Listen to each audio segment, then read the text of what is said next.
आध्यात्म का अर्थ क्या है? आत्मा के ऊपर अध्ययन, आत्मा की विज्ञान।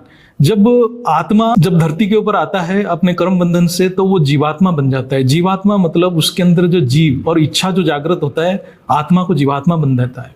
फिर आत्मा शिवात्मा बनने के लिए उसकी जो यात्रा होता है वो आध्यात्म यात्रा है। और महाशिवरात्रि एक सूचक है जो सारे आत्माओं को उनकी मूल स्थिति को जागृत करने की सिंबल है, तो हम उसको महाशिवरात्रि के नाम पे सब मनाते हैं।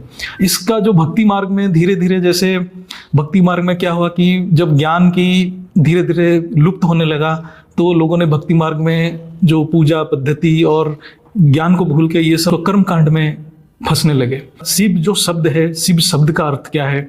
हम जब शास्त्र पढ़ते हैं, शिव का अर्थ है कल्याणकारी। मतलब जब आत्मा के अंदर कल्याणकारी संकल्प जागृत होता है तो वो शिवत्व को प्राप्त करता है। और वो जो संकल्प है, संकल्प शब्द से नहीं आता है, वो अपने कारण शरीर अपने आप एक नेचुरल स्वाभाविक प्रोसेस से आता है। जो आध्यात्मिक प्रोसेस है, जो आध्यात्मिक में सारे आत्माओं को क्यों आना चाहिए? आध्यात्मिक नॉलेज है, एक ज्ञान है, एक साइंस है। अध्यात्म को हम धर्म नहीं कहेंगे, अध्यात्म स्पिरिचुअल साइंस है। तो जैसे हम सब ने सुना हुआ है कि बिना ज्ञान के, बिना पढ़ाई के इन मनुष्य क्या है, पशु तुल्य है। अगर हम अपने आप को ना जान पाए तो हम पशु के समान रह जाएंगे, यानी जीवात्मा बन जाएंगे। हमें जीवात्मा नहीं बनना है, हमें जीव से शिव की यात्रा करनी है। तो हमें अध्यात्म में आना बहुत ज़रूरी है। अध्यात्म में आकर ही हम अपने आप को जानते हैं, पहचानते हैं और समझते हैं। अध्यात्म एक साइंस है।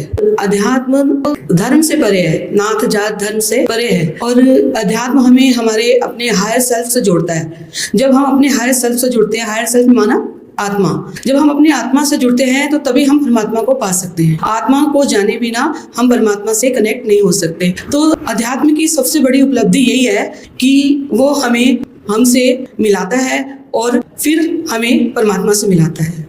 हायर सेल्फ क्या है?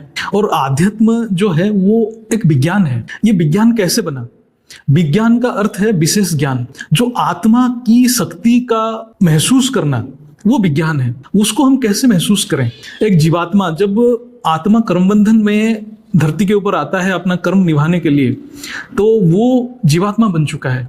अब वो उस विज्ञान को समझ के अपने हायर सेल्फ, जो हमारे ज्ञान मार्ग में जो है साकारी, आकारी, निराकारी, आत्मा जब साकारी स्थिति में रहता है तो वो पहले आकारी स्थिति को अनुभव करता है। आकारी स्थिति के बाद ही निराकारी स्वरूप तक पहुंचने की उसकी रास्ता तय होता है। तो इस बात को ही हम आध्यात्म विज्ञान बोलते हैं।